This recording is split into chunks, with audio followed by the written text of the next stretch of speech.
Hello everyone, this is question 17 of our 100 clinically oriented anatomy questions.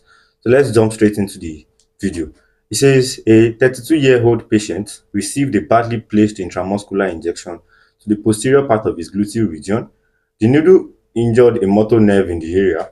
Later, he had great difficulty rising to a standing position from a seated position. Which muscle was most likely affected by the injury?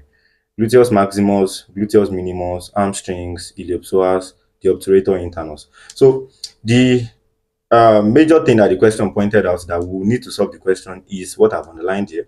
The great difficulty rising to a standing position from a seated position. So the muscle primarily responsible for rising to a standing position from a seated position is the gluteus maximus, and that is option A.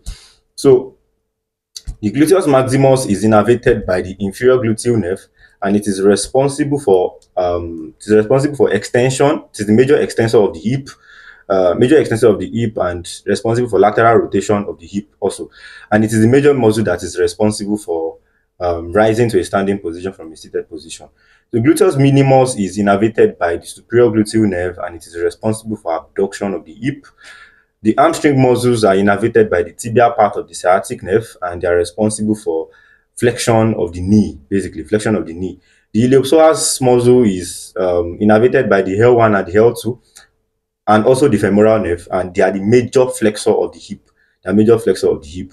So the obturator internus is innervated by the nerve to obturator internus, and it is responsible for lateral rotation of the thigh. So let's go over everything once again. Gluteus maximus innervated by the superior gluteal nerve, responsible for extension of the hip and lateral rotation, and it is a major muscle that is responsible for standing from a seated position. The gluteus minimus is innervated by the inferior gluteal nerve, and it is responsible for abduction of the hip joint. The hamstring muscles are innervated by the tibial part of the sciatic nerve, and they are responsible for flexion at the knee joint. The iliopsoas is innervated by the L1 and the L2 nerve and the femoral nerve, and it is the major flexor, or they are the major flexor of the hip joint. The obturator internus is innervated by the nerve to obturator internus, and it is a lateral rotator of the thigh.